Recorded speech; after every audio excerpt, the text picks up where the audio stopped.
Berkata Al-Imam Ibnu Qayyim Al-Jauziyah rahimahullah,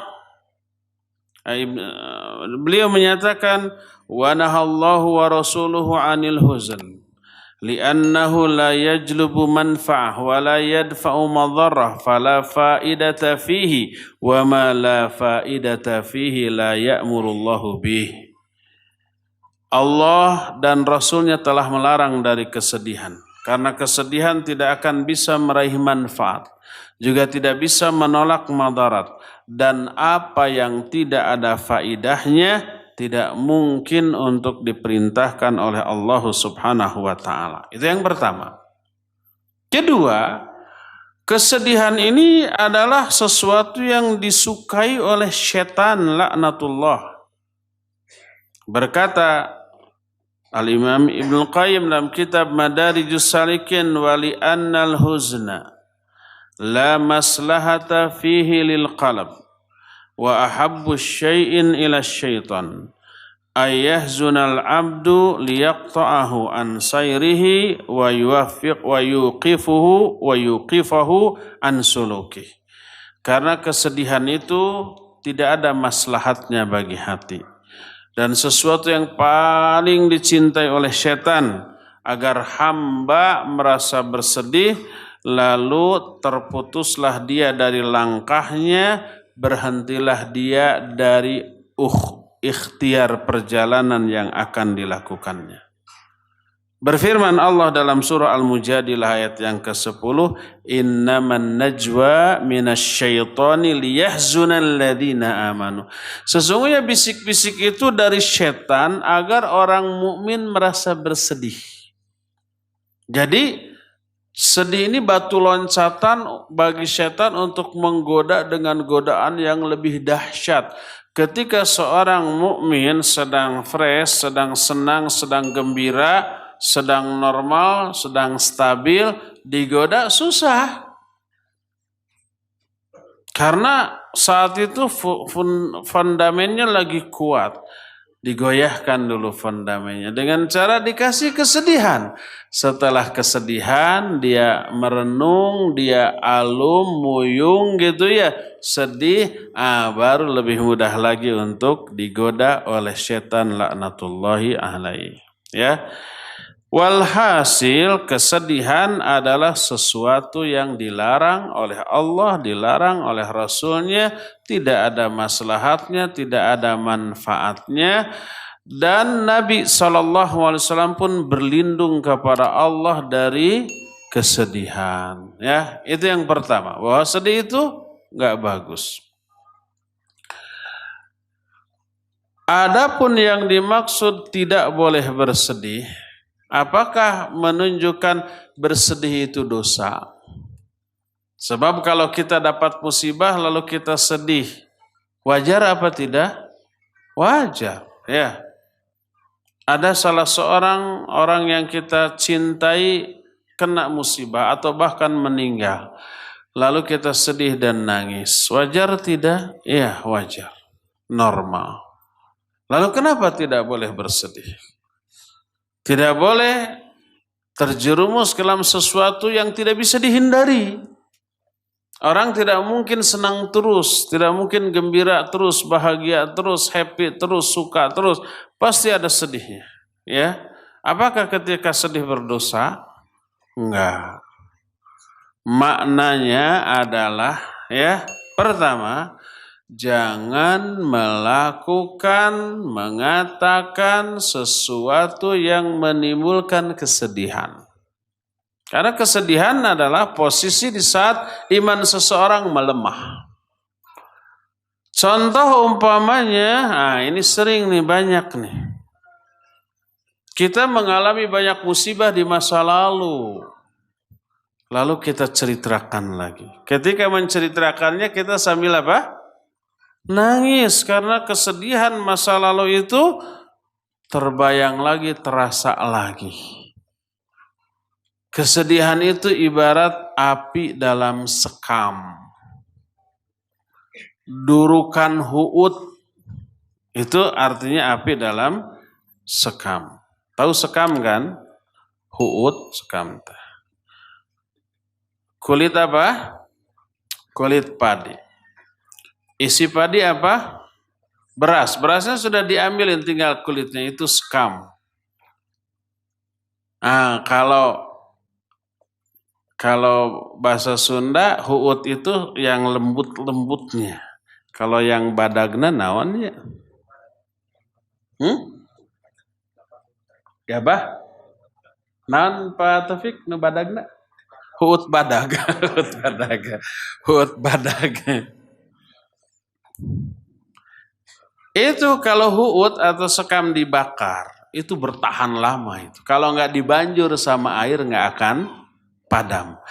Nah, lalu dibakar, setelah itu ditimbun saja sama huut yang lainnya, nggak kelihatan apinya. Seolah-olah tidak menyala. Padahal masih nyala itu di dalam. Begitu ku urang diguarkeun tadi kitu tah. Di apa? Diguarkan. Diapakan? Disingkapkan, baru nyalanya kelihatan lagi, bahkan bisa muncul apinya. Maka peribahasa durukan huut atau api dalam sekam itu peribahasa yang maknanya adalah ya mengungkit sesuatu sesuatu yang sudah enggak terjadi lagi, sudah dilupakan, diungkit gede lagi. Seperti halnya api di dalam sekam. Seperti kelihatan, tidak kelihatan, tidak ada. Begitu disingkapkan ternyata masih menyala-nyala. Kesedihan masa lalu nggak boleh diungkit. Yang menyebabkan kitanya sedih lagi, kemudian menangis lagi. Sedih lagi, menangis lagi. Dan itu akan membuat kita patah arang, membuat kita terhalang dari kewajiban, terhalang dari melakukan aktivitas yang penting. Karena kalau sudah sedih nggak semangat apa-apa, nggak semangat makan tak enak, tidur tak nyenyak. Ingat terhadap sumber kesedihan. Makanya berkata Syekh Al-Utsaimin rahimahullah, ketika beliau ditanya boleh nggak menyimpan foto-foto orang-orang yang kita cinta yang sudah meninggal. Kalau tidak boleh, apa yang harus kita lakukan? Beliau katakan tidak boleh bakar. Kita umpamanya punya orang tua, sudah meninggal, ya, ada foto-fotonya, bakar. Kita punya anak, ya, sudah meninggal, ada foto-fotonya, bakar. Karena apa? Karena di saat kita melihat, kita akan apa? Sedih lagi, terbayang lagi masa-masa indah bersama mereka. Bisa menangis lagi. Kalau sudah menangis ya sudah, dia tidak semangat melakukan hal yang bermanfaat bagi diri dan bagi orang lain. Bakar, tidak boleh. Ini aplikasi dari wala tahzan. Jangan kamu bersedih. Maknanya jangan mengungkit-ungkit kesedihan. Jangan melakukan perbuatan yang bisa menimbulkan kesedihan.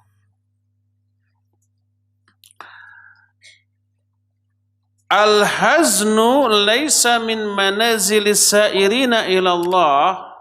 Ini taswib, ralat, meluruskan sebuah pemahaman yang bengkok. Karena apa? Karena sebagian orang menyatakan sedih itu bagus dan sedih salah satu cara untuk mendekat kepada Allah. Ini keliru. Bagaimana mungkin sesuatu yang oleh Allah dilarang dalam Al-Quran bisa menjadi cara untuk mendekatkan diri kepada Allah. Berkata muallif, wa qad ghallata man ja'ala al-huzna min manazilis sairina ilallah. Sungguh keliru, sungguh salah orang yang menjadikan kesedihan termasuk salah satu cara pendekatan diri kepada Allah. Tapi ada yang seperti itu.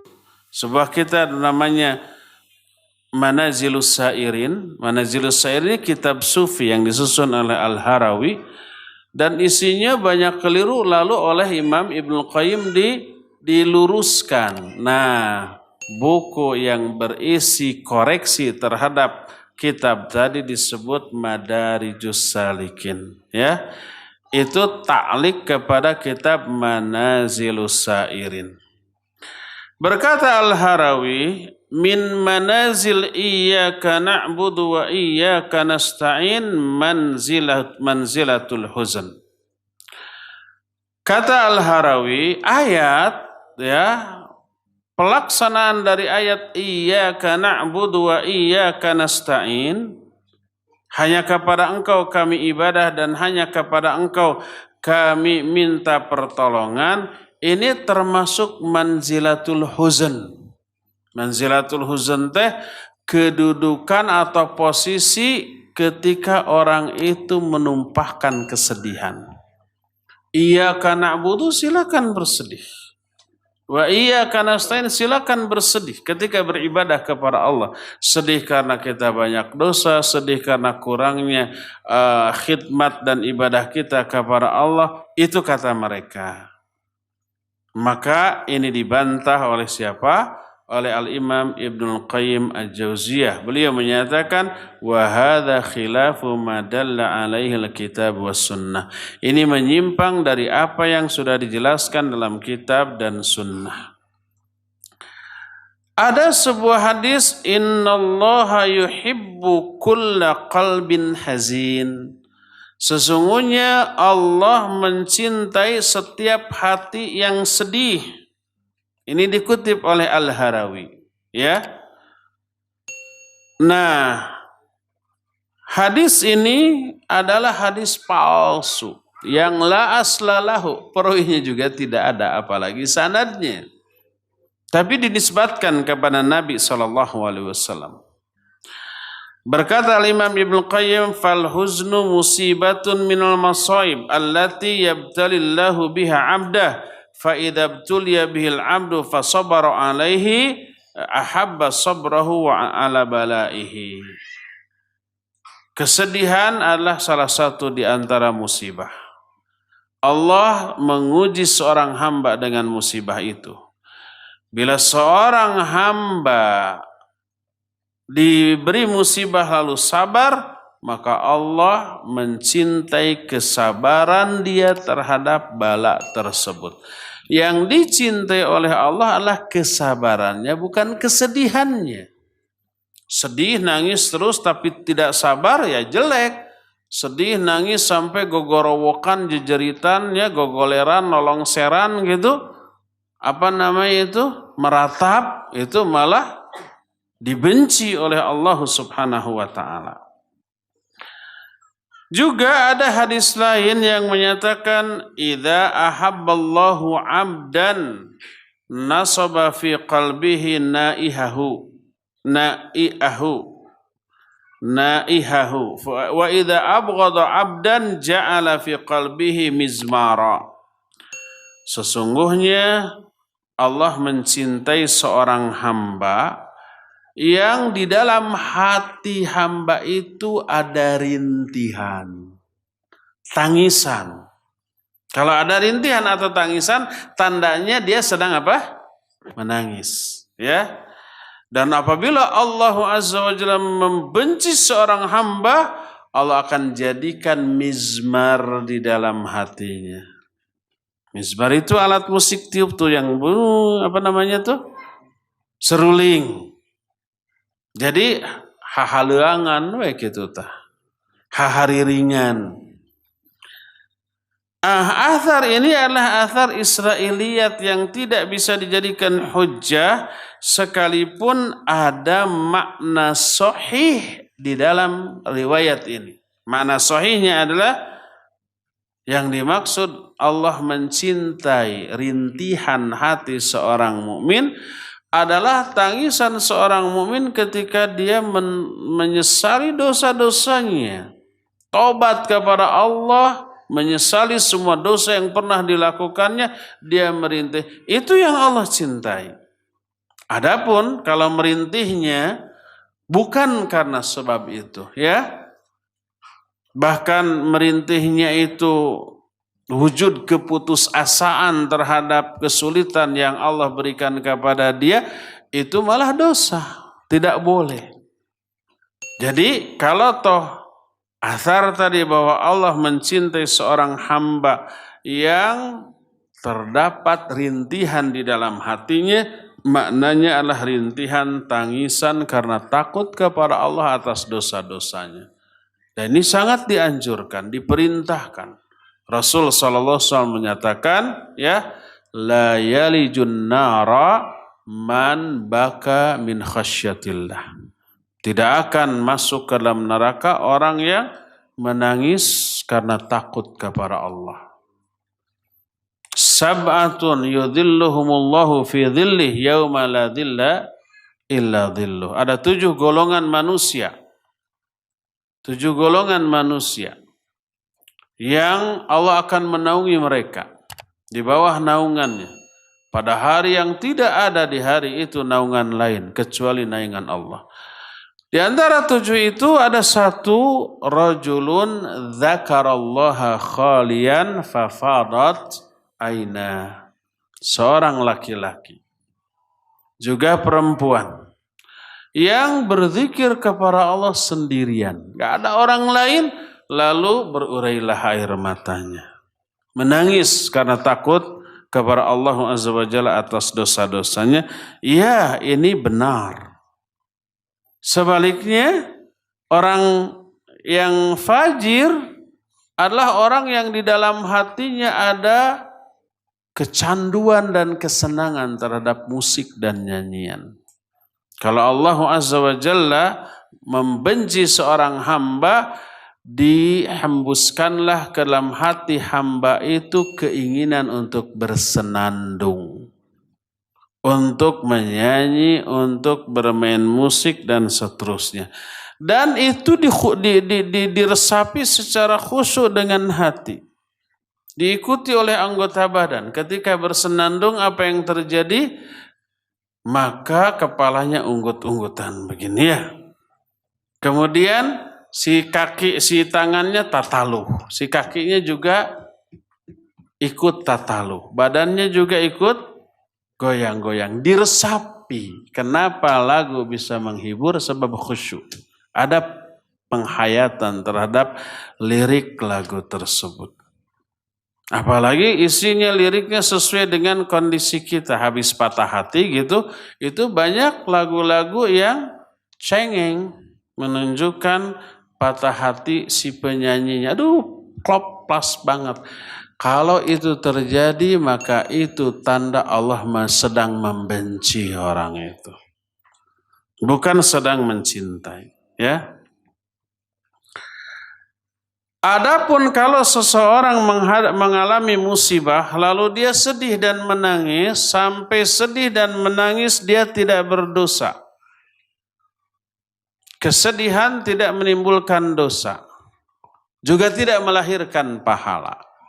Yang melahirkan dosa dan pahala adalah cara mengantisipasi kesedihan itu. Sebagaimana perkataan muallif rahimahullah, wala ya'thamu sahibul huzn idza lam yuqtaran bihuznihi muharram. Tidaklah berdosa orang yang sedang bersedih kalau ketika sedihnya dia tidak melakukan perkara yang haram. Karena Nabi SAW pernah bersedih? Iya. Pernah menangis? Iya, pernah. Ketika salah seorang di antara anak yang dicintainya, yaitu siapa? Ibrahim. Ibrahim meninggal pada usia yang masih balita. Ya. Kemudian beliau menangis. Itu Ibrahim digalentoran ke Nabi SAW. Diciumi wajahnya, ya, sambil menangis. Tubuhnya berguncang. Air matanya tertumpah. Melihat itu seorang sahabat mempertanyakan, bukankah engkau melarang kami dari menangis? Kenapa engkau menangis? Beliau menjawab, innallaha la yu'akhidhu bidam'il ain wala bihuznil qalb, walakin yu'akhidhu ala hadha wa yarham.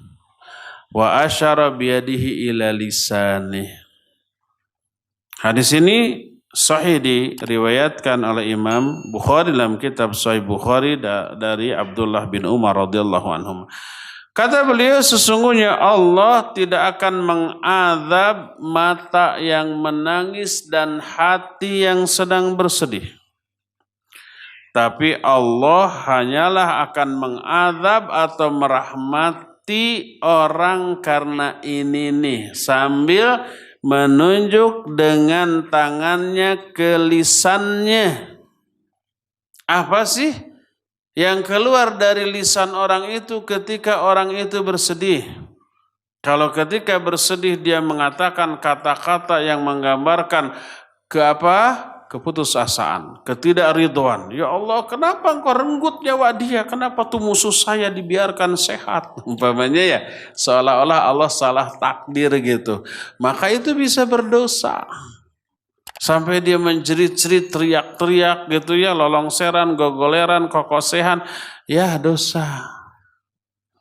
Tapi begitu seseorang kena musibah dia istirja, inna lillahi wa inna ilaihi rajiun, Allahumma ajurni fi musibati wa akhluf li khairan minha.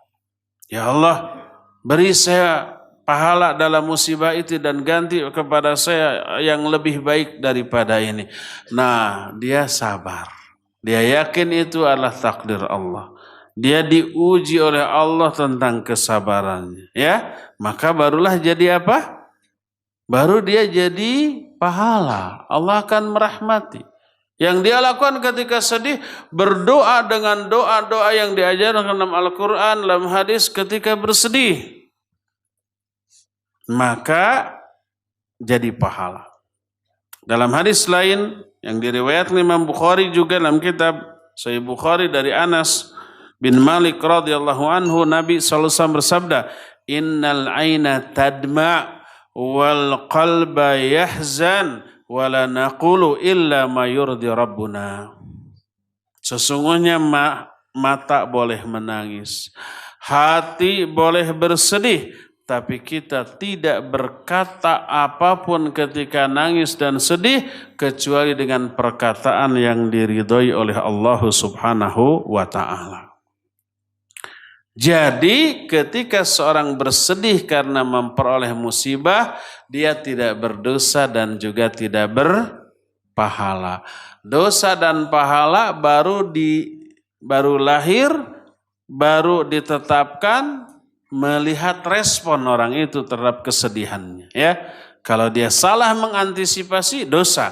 Kalau benar cara mengatasinya, bisa menjadi berpahala. Adakah kesedihan yang dipuji, dianjurkan, balah bernilai ibadah? Iya. Wa qad yuthabu 'alal huzni idza iqtarana bihi ma yuhmadu 'alaihi kal hazini 'ala musibatin fi dini wa 'ala masaibil muslimina umuma. Kadang-kadang bersedih itu dipahalai apabila disertai dengan perkara yang menyebabkan memang dia akan atau layak dipuji. Seperti sedih ketika melihat ada musibah yang menimpa agamanya. Agamanya dihina oleh orang kafir. Agamanya ditinggalkan oleh para pemeluknya. Kebanyakan kaum muslimin sudah cuek terhadap agamanya. Gak peduli halal dan haram. Bahkan agama yang ada pada dirinya sudah hilang sebagian. Hilang hafalan beberapa ayat. Hilang hafalan beberapa hadis. Hilang amalan beberapa amalan yang disyariatkan. Tadinya rajin tahajud, sekarang enggak, sedih. Berat mau tahajud. Tadinya rajin Senin Kamis, sekarang enggak, berat mau melaksanakan. Itu sedih. Iya, itu terpuji kesedihan seperti itu. Atau musibah yang menimpa umumnya kaum muslimin. Ada saudara kita di daerah lain, kota lain, pulau lain, negeri lain, sedang digempur habis-habisan oleh orang kafir dan kita tidak mampu berbuat apa-apa. Lalu sedih. Ya, itu kesedihan yang harus. Kesedihan yang wajib. Justru kalau senang, gembira, kita berdosa. Asik saudara kita di sana hancur oleh musuh. Kita malah dosa. Alhamdulillah si itu tuh tena rajin ibadah, sekarang mah ahli maksiat. Alhamdulillahirabbil alamin. Itu dosa, itu dengki, itu hasad, itu iri, nggak boleh yang seperti itu. Ya. Nah, dan dipahalai seseorang yang di dalam hatinya ada kecintaan terhadap kebaikan dan benci kepada keburukan. Karena itulah ketika kebaikan hilang atau keburukan muncul, dia bersedih. Baik kebaikan hilang dan keburukan muncul itu dalam diri sendiri atau dalam diri saudaranya sesama muslim. Dulu kita rajin ibadah, taat, menjaga pandangan, menjaga indera, bukan indera Abu Umar, menjaga anggota badan kita. Terus karena lingkungan, semuanya itu hilang lagi dari diri kita. Dulu kita rajin fardu kalaku sunnah kalampah. Sekarang ngan fardu hungkul kalaku sunnah nate kalampah. Sedih, ada suatu kebaikan yang hilang dari diri kita atau dari diri orang lain. Iya, ya. Nah, jadi pahalanya karena kebencian kepada keburukan dan kecintaan kepada kebaikan. Kebencian kepada keburukan yang dibencinya muncul, kebaikan yang dicintainya kemudian hilang. Nah, itu yang membuat dia sedih, itu yang dipahalainya, bukan karena kesedihannya, ya. Dan itu yang pertama. Kedua, seorang bisa mencintai kesedihan karena efek baik yang lahir dari kesedihan itu. Dengan syarat seluruh efek buruknya bisa dihilangkan, bisa dihindari. Apa efek buruk dari kesedihan? Kita menjadi pasif, ya, nggak semangat, tidak bergairah lagi. Mau sholat haroream karena lagi sedih, ya. Mau ikut talim, alah saya lagi tuh para ruguh pikiran lah, jungwe kamu gitu, ya. Jangan ajak-ajak lagi saya selama 3 bulan mah, masih sedih nih. Umpamanya begitu, ya. Nah, jadi itu efek buruk dari kesedihan. Apa efek baiknya? Efek baik dari kesedihan minimal salah satunya gugur dosa. Hanya dengan sedih, dosa gugur. Dosa yang kita tidak taubati, gugur dengan kesedihan. Terus efek baik yang lainnya, ketika sedih itu media, kesempatan untuk bersabar. Lalu kita bersabar. Dalam sabar terkandung banyak pahala dan kebaikan. Nah, itu keuntungan. Karena ada keuntungan di dalam kesedihan, sebagian orang mencintai kesedihan. Karena dengan bersedih bisa gugur dosa. Dengan bersedih dia bisa bersabar dan dapat pahala yang tak terhingga. Innama yuwaffas sabiruna ajrahum bighairi hisab. Hanyalah Allah akan berikan pahala kepada orang yang sabar tanpa hisab, tanpa perhitungan, ya. Dan Nabi SAW menyatakan dalam salah satu hadis sahih riwayat Imam Muslim, kata beliau, ma yusibul mu'mina min wasbin wala nasbin wala saqmin wala hazanin hatta alham yahummuh illa kafarallahu bihi min sayyiatih. Tidak ada sesuatu pun yang menimpa seorang mukmin, ya, baik itu wasabun itu rasa sakit, nyeri, kaperi, seperti liur, pening gitu, ya, sakit gigi, nyut-nyutan, itu menggugurkan dosa itu.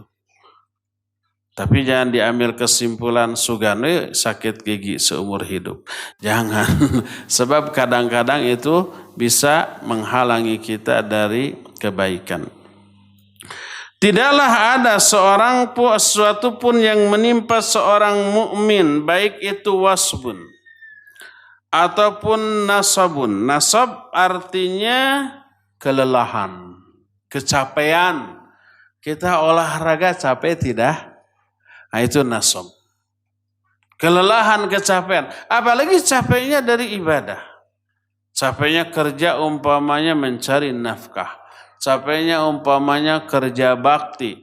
Capeknya bagi seorang ibu tuh di rumahnya beres-beres, nyapu, ngepel, masak, nyupir, ya, nyuci piring maksudnya.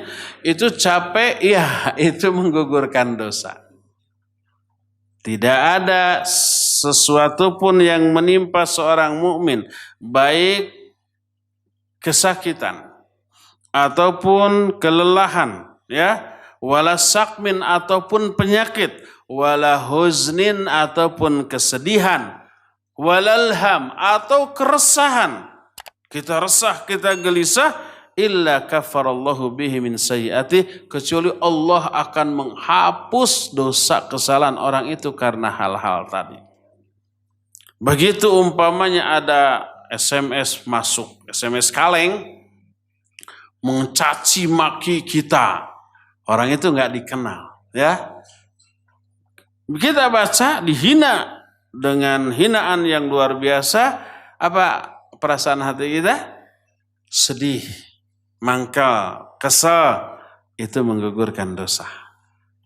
Kita mendengar kita digibahi, difitnah, masuk internet, hinaan mereka kepada kita tersebar ke seantero dunia.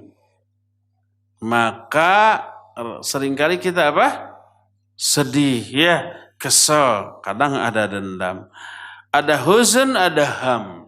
Al-huzn karena kita dihinakan. Al-ham karena kita khawatir orang-orang terpengaruh dengan fitnahan ini, lalu kita pun dikucilkan atau diapakan gitu. Itu al-ham. Semua itu akan menggugurkan dosa kita. Ikhwan mau menikah, kemudian melamar akhwat, ditolak. Sedih tidak? Sedih, itu menggugurkan dosa. Maka jangan khawatir ditolak, sok lah. Begitu ditolak silakan sedih, gugur dosa saya. Diterima atau ditolak tetap ada untung. Diterima alhamdulillah, ditolak juga alhamdulillah ada dosa yang gugur minimal, nah gitu ya. Nah, jadi berdasarkan hal-hal tadi kita melihat kesedihan ada efek positif berupa apa? Gugurnya dosa-dosa dari kesalahan yang pernah kita lakukan yang tidak kita taubati. Mungkin Allah menunggu taubat kita, ini orang tertobat-tobat juga nih dari dosa itu. Padahal Allah menginginkan kita bersih dari dosa itu. Sudah Allah kasih kesedihan, Allah kasih musibah, Allah kasih perasaan suka kekhawatiran itu. Hai lamar, begitu lamar ditolak, sedih, gugur tuh dosa yang tadi, ya.